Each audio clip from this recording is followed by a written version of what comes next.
It's time for Football at 4 with 97.3 ESPN.com's Andrew Dicecco. My first allegiance is what will be best for the Philadelphia Eagles and our fans for the next 3, 4, 5 years. Powered by the Inside the Birds podcast. Now, live from inside the Matt Black Kia Studios. It's Football at 4. All right, Football at 4, powered by the Inside the Birds podcast, which dropped yesterday morning at 6 a.m. The new one drops Thursday, and it is brought to you by PropSwap, where America buys and sells sports bets. Go to PropSwap.com or download the PropSwap app today. Find out how at PropSwap.com. Perfect time to PropSwap. The NBA playoffs begin tonight with the play-in games. But this is Football at 4, and Andrew Dicecco is here as we take a look at some Eagles news that came in the last couple of days and some other stuff that's going on around the NFL with Andrew Dicecco here on the Boardwalk Honda Hotline. What's going on, Andrew? Hey, Mike, doing well, man. All right, well, the Eagles did make a trade, and they got a corner, exactly what they needed. Probably not the corner that fans were looking for, though. Josiah Scott's a guy who was a fourth-round pick last year out of Michigan State, and I said to the people, you know, if anybody knows something about Josiah Scott, it's probably Andrew Dicecco. You probably had him scout it well coming out of Michigan State last year. Yeah, small corner, 5'9", 185, short arms, really built for the slot, which is where he's going to have to play with the Eagles, and he could give Avonte Maddox a run for his money there. It wouldn't surprise me if he came away with that job. Not afraid to stick his nose in there and make a tackle. He's very very scrappy. He's always around the ball. Only played about 80 snaps last season over 6 games for the Jags. So, yeah, I don't know. I mean, it can't really hurt to bring competition into camp. Nick Sirianni's preached competition, and you know, by all accounts, he's really started to live up to that, and he'll contend for one of those slot jobs, and it maybe moves or cements Zach McPherson to the outside, whereas I think that Josiah might contend more with Maddox and some of those guys in the slot. Yeah, he's definitely a smaller guy, slot guy. You take a look, they traded Jamison Houston away, who was a similar type of guy, a little bit bigger, though, than Scott was, but he was a fourth-round pick, and a lot of times you see a guy, okay, drafted in the 4th round. Jacksonville, had a different regime there, so they end up making the trade here. But as you mentioned, you would imagine that Scott kind of battles with Maddox for that slot role. I mean, are those comparable? Both drafted 4th round. I think Maddox was a 4th-round guy, but would you say Scott and Maddox are comparable type of players? I think Maddox is a little bit more compact. I think Maddox has the versatility to play safety, which is kind of what I've said over the last couple of months, that I wasn't sure how married the Eagles were to pigeonholing him into the slot. I view him, and I'm sure the Eagles view him, as more of a positionless type player. He can move around the secondary, and I think that he has value there. Whereas I think that they, as you saw them sniff around the early part of free agency to look for a veteran slot corner. I mean, why do that if you have a young cost-effective option like Avonte Maddox? I think that Scott's going to have more of an opportunity than some think, and when the Eagles really gave up very little to bring him in, so it can't really hurt. Obviously, he got Scott, was a little bit buried on the depth chart in Jacksonville and played very little, so there's not a lot known about him at the pro level. Right. But he does have the tools to be one of those match and mirror type corners in the slot. Yeah, and I guess that's, when you make this kind of trade, and I know it seems like a minor deal, but is this a guy you make this trade, he makes the roster? In other words, is it just, hey, let's just make a trade and see if he makes it, or do they make a trade because they've targeted a player that they like, and he's a guy that you would anticipate making the roster? Well, that's far from a certainty. Let's not forget that Jamison Houston was probably going to be among the first wave of cuts, I would have to think, given the number of guys that are in front of him. He was a little bit further down the depth chart. And they parted with a 6th-round pick additionally. So, I mean, I think given the lack of bodies, of able-bodied players at the position, I think that he's going to have a better than average chance. He also hasn't proven a lot at the NFL level. So before anyone gets overexcited about the addition, I think that he's going to have to compete for a spot just like anybody else. And like I said, he doesn't have the NFL. He's not an established NFL player. So it has yet to be seen whether or not he has the skills and the traits to hold up as you and said, withstand the rigors at the professional level. As you tweeted, Andrew, random, but only the Philadelphia Eagles fan base would talk 10 minutes about the possibly fourth corner because they care that much, and they still need a corner. Bringing in Josiah Scott does not help their corner. I guess one question would be is, do you bring in a guy like Scott in the event that you can't land a corner and then Avonte Maddox goes back to the outside? Is that a scenario, or do you think there's no way they go back with Avonte Maddox on the outside? Well, that line of thinking would be dangerous because, like I said, we're talking about a player in Josiah Scott that hasn't played more than 80 snaps in his career, which is last season. He played only 6 games. So if you're banking on him winning that slot job and throwing Maddox back on the outside, should you not be able to acquire another corner, I mean, that's a recipe for disaster and malpractice on the Eagles' part. So I don't necessarily think that. I think it's more so that now, there's chatter of whether or not Zach McPherson was an outside or an inside corner. He has the versatility to do both. But now I think that, instead of him having to learn 2 different positions as a rookie and overload him in that regard, I think now you can put him onto the outside. Hey, focus on this area here. We have a couple of guys here that can learn the slot position. We might eventually cross train you, but we don't want to overload you. I mean, that's kind of like the line of thinking that I came away with. All right, Andrew Dicecco, Football at 4. You got obviously Darius Slay. He's out there. Then there's Avonte Maddox, Craig James, Josiah Scott, McPherson, Michael Jacquet, Kevon Seymour, Lavert Hill, Graylin Arnold, and Nate Meters. I mean, none of those guys are really pushing the pile, right? Well, none of those guys really move the needle besides Darius Slay, to be honest with you. Right. I mean, you talk about, I think the one guy who was Kevon Seymour, he was like working for UPS for a couple of years when they found him. Jacquet got blasted in that game against Dallas. You remember that. Other than that, I mean, man, you better hope McPherson is up for the challenge. So this almost screams that they still have their eyes on an outside corner. I mean, that seemingly, Andrew, is I don't want to say the last piece of the puzzle, but it really would be a big step, and I think in people thinking that this team is a much more complete defense. Yeah, I have to assume there's a contingency plan, Mike, because looking at their cornerback group right now, like I said, outside of Darius Slay, you can make a case that they have the worst cornerback group in football. They just simply can't go into the season with those guys out there. Even if they made strides from last season, it's not going to be enough. Those guys are 4th and 5th corners at best, special teams guys, gunners and things like that. They're not really meant to be trotted out there every single week and take on the second receiver on the other team. That's not really what they're meant to do. And a lot of those guys are fringe players and practice squad players. So I have to think that maybe you'll see a late summer trade. Like I said, perhaps maybe an Andre Dillard. If Jordan Mailata really outshines him, Jack Driscoll takes a big step, maybe Andre Dillard suddenly becomes expendable. And as we know, around the NFL, there's always a shortage of offensive line play around the league. So he could be a guy that kind of gets dangled out there. Obviously, Zach Ertz is still in the mix to be on the move. So they have guys that they could, put out and entice teams in a trade offer. So, I mean, you could also see something like the Ronald Darby trade in 2017. All right, Andrew, yesterday the Eagles made another interesting signing. Today a trade, yesterday a signing, and they brought in the Washington football team all-time sack leader Ryan Kerrigan.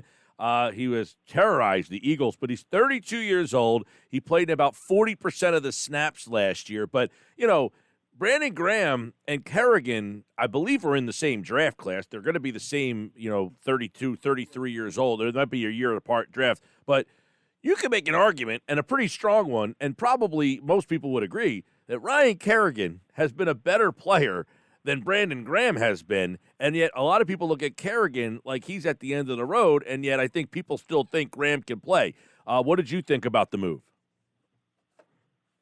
Well, I mean, Ryan Kerrigan, if you're an Eagles fan, you have to love the idea of getting him on your side, and he kind of fits that realm of opposing players like like if you look at Major League, Jeff Conine and Cody Ross and those type of guys that were just, Philly killers. And you have Ryan Kerrigan, who was and Larry Fitzgerald, who those guys are Eagles killers. So getting him on the Eagles roster has to help. And I mean, it just kind of drives home my point that they lack a lot of able-bodied guys that are ready to step in and contribute day one at the defensive end spot. They've struggled there for a while. Even if they had brought Vinny Curry back into the fold, I'm not sure how much more, he moves the needle or what he really gives at this stage of his career. But, a guy like Ryan Kerrigan, I do think he has some juice. And as soon as I, got wind of the signing, it struck me as a Chris Long type of signing, adding a veteran in there, a good locker room guy who still has some juice in the tank and can rush the passer. Maybe might give you about six and a half sacks, but you'll take that. I mean, he has he's played in a number of games. He has a ton of experience, and wouldn't surprise me if he sees an uptick in snaps this year. Yeah, and hey, the guy had 5.5 sacks in limited time, which was I think he. Basically was around the same amount of snaps that like Josh Sweat had and Derek Barnett had, about 45% of snaps, and he was more productive than those guys were. So Brandon Right. Graham, Kerrigan, Fletcher Cox, Javon Hargrave, you put those four guys on the defensive front together, that could be a pretty interesting pass rush. Yeah, I mean, on paper, right? I mean, last offseason, you remember that when they brought in Javon Hargrave, it was the best of three defensive tackle trio in football, and it didn't really equate to much on the football field. So, yes, I agree with you. On paper, they have a very deep and versatile pass rush attack now with Ryan Kerrigan in the forward. It really balances everything out. But, again, he struggled with injuries, and there's a lot of question marks across the board there. But I mean, I have to say that they've adequately addressed it, and that's all you can really ask for if you're a fan. And we'll see what happens. I mean, having a strong pass rush is a good counter if you have a weak secondary, which the Eagles do right now. So I mean, I think if you're gonna have a weak secondary, you got to load up on the pass rush, and you're starting to see that happen now. If you saw Josiah Scott lining up in your secondary, I'm sure Jonathan Gannon said, "You better get me Ryan Kerrigan and anybody else you can find," because when people forget, Andrew, that the Eagles were third in the NFL in sacking the quarterback last year, and they did that without blitzing a lot. And one thing that Kerrigan, if Eagles fans know anything, is he's very good at coming off the edge and blitzing and getting to the quarterback. I mean, Lane Johnson, asked no further. He's 13.5 sacks against the Eagles. Eric Wilson's a guy who had 3 sacks from the linebacker position. If anything, it seems they have better blitzers. They have guys who have a little bit more of a history of blitzing and getting to the quarterback. Yeah, absolutely. It's going to be more of an attack style, I have to think, and based on the talent and the players that Jonathan Gannon has to work with and that the Eagles have actively looked to acquire, I mean, there's going to be more of like a hybrid look, I have to think, for this defense, and more of applying pressure on the quarterback, getting after them, coming downhill, and you have to love that after seeing the Jim Schwartz defense over the last number of years, where it just seems so passive at inopportune times. And like I said, if you have a really patchwork secondary that you're working with, you absolutely need to load up on the pass rush if you want to have any chance of, winning some games here. Yeah, I know that a lot of people, and Jim Schwartz, his whole thing was, hey, we'll get this pass rush from up front so we don't have to blitz, and then you're forced to look at 7-8 men in coverage sometimes. And the one problem this team had, which is another problem they still have now, Andrew, is they didn't have healthy corners. I mean, you had Ronald Darby hurt. You had Jalen Mills. He ended up getting hurt. Sidney Jones could never get healthy. So they had better corners, but they were never healthy enough to put a good secondary together. We saw that problem. Now this team is simply, I think we can all agree, they just simply don't have the talent in the secondary to try to say, hey, we're going to cover you with these guys man-to-man in the secondary. So that's going to be a big put it this way. If I'm going to Eagles training camp, Andrew, and I'm watching, my eyes are right on these corners, and I want to see what this battle looks like, because everything else seems to be, I don't know, are you comfortable with the way the rest of this defense looks other than the corners? I mean, linebacker is going to be marginally improved. I think that I shouldn't say marginally. You have Alex Singleton, who did a nice job impressing the service last season. So we'll see if that can carry over into this year. I like the addition of Eric Wilson. You mentioned his blitzing prowess, and I think that he's a tremendous cover linebacker. But again, let's not get carried away. He's not an all-pro player, but he does. I mean, when you look at what they had to work with last year, it's an immense upgrade. The safety position, they added Anthony Harris there. I'm not quite sure how much how well he runs, but I think that he can defend some of the longer tight ends. I don't know if he's equipped to handle some of these hybrid move tight ends like a Kyle Pitts per se. I don't know if he quite has the range to do that, nor Rodney McLeod in the same vein. But I mean, they have some veterans in the secondary. The corners, to me, are after Darius Slay. They're all pretty much about the same level of the same caliber of player. They really need to upgrade that. And the defensive line, I mean, you have to love what they did there, and adding Ryan Kerrigan. I mean, that was a home run. Yep, and I agree. The fact that I think the linebacker spot is upgrade with Wilson. And it's going to be interesting what they do with Jannard Avery. Is he a guy that definitely makes the team? I mean, they traded a 4th-round pick to get him. They're moving into linebacker. But I'm looking at it last night. I put the 53-man roster up on the website last night, Andrew. And, I got Wilson, Singleton. Are they keeping Davion Taylor? This is a new regime, new coaching staff, but he was drafted in the 3rd round. I mean, do you look at him as a guy that definitively makes this team? Well, in the case of Davion Taylor, yes, I would think that he has to make the team. It's year 2. He's a 3rd-round pick. He was incredibly raw last season.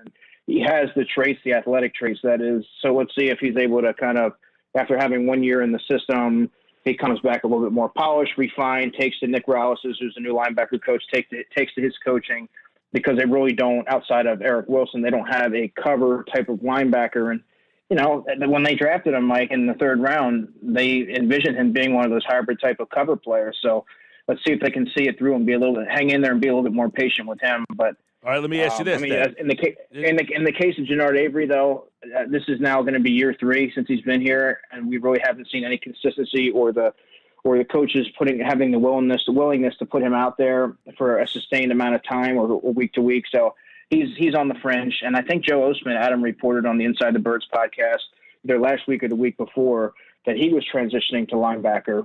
So you're going to have a lot of all of a sudden you have a lot of bodies there, sort of like a logjam. So I don't know how many they're going to keep, maybe 5, possibly 6. So we'll see. All right, yeah, that's what I was going to say, because T.J. Edwards, I mean, the 5 that I have 5, and I look at Eric Wilson, Alex Singleton as definitely. And then after that, you got Davion Taylor. The only reason you have him making it is because of where he was drafted. Jannard Avery, because they gave up a 4th-round pick to get him. All right, maybe he makes the team. Sean Bradley, who they drafted last year. And then you got T.J. Edwards. So does T.J. Edwards get kind of squeezed out in this situation? Or no.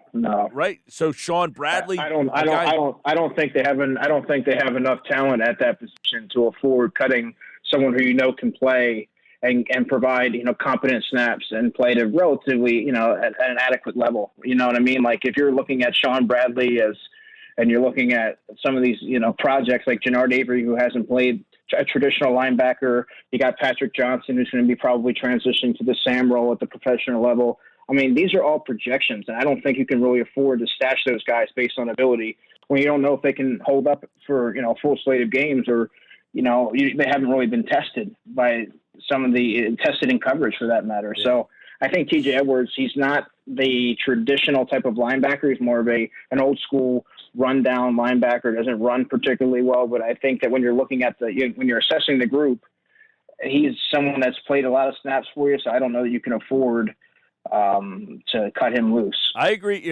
And I agree with you there. I'm just wondering if they go with the whole, hey, we've got 3rd round draft capital in this guy. We drafted Sean Bradley last year, and we like him. And we moved Jannard Avery here, and we traded a 4th round pick to get him. We don't have a spot for you, TJ. Sorry, because realistically, he was an undrafted guy. But I agree with you. I think Edwards is a guy that you probably have to keep. And who's the other guy? Joe Bacci that they got. Joe Bacci, yeah. Yep. And he's another guy who's an interesting prospect, but again, he's up against, hey, you drafted Davion Taylor in the 3rd round, and kind of Sean Bradley. So not that they're very good at that spot, but you have some interesting draft capital and some odd things. You have any thought that they might go to a 3-4? Moving all these moving these defensive ends to linebacker. Kerrigan's another guy who has played with his hand off the ground. Right. Yeah. I'm not 100% sold on that. I don't know that they have the personnel up front to necessarily make a full-on switch to that. I think you're starting to see guys like a Jernard Avery make the transition because he's too small, really, to be a defensive end. He's buried on the depth chart. They invested, like you said, draft capital in him. 4th round. Give him every opportunity. Give him every opportunity to make the roster and try and see if you can, get any kind of, maximize his skill set any way possible. Same thing with Joe Osman. I think that a guy like Teron Jackson has the inside track as maybe a 5th defensive end when you're looking, Joe Osman, they never really stood a chance. So I think that having the versatility, I think if you're thinking like the Eagles, they can play defensive end, and now we're going to try my linebackers, so they have a little versatility there, maybe some special teams upside. So I don't know. We're going to see a lot of competition here, so it's nice to see that for a change. All right, there you go. A lot of stuff from Eagles camp this week as they bring in Ryan Kerrigan. They trade for Josiah Scott. They also brought Casey Tucker back. How many times has he been here? At least a half dozen. I feel like he's always like that 52nd or 53rd guy on the roster, and usually is among the first to be released. All right, and you would imagine he might be one of the first to be released again. There's a lot of competition on that offensive line. Andrew Dicecco, Football at 4, powered by the Inside the Birds podcast, and he, like all guests, appeared via the Boardwalk Honda hotline. All right, Andrew, thanks, pal. You bet, Mike. Talk to you soon.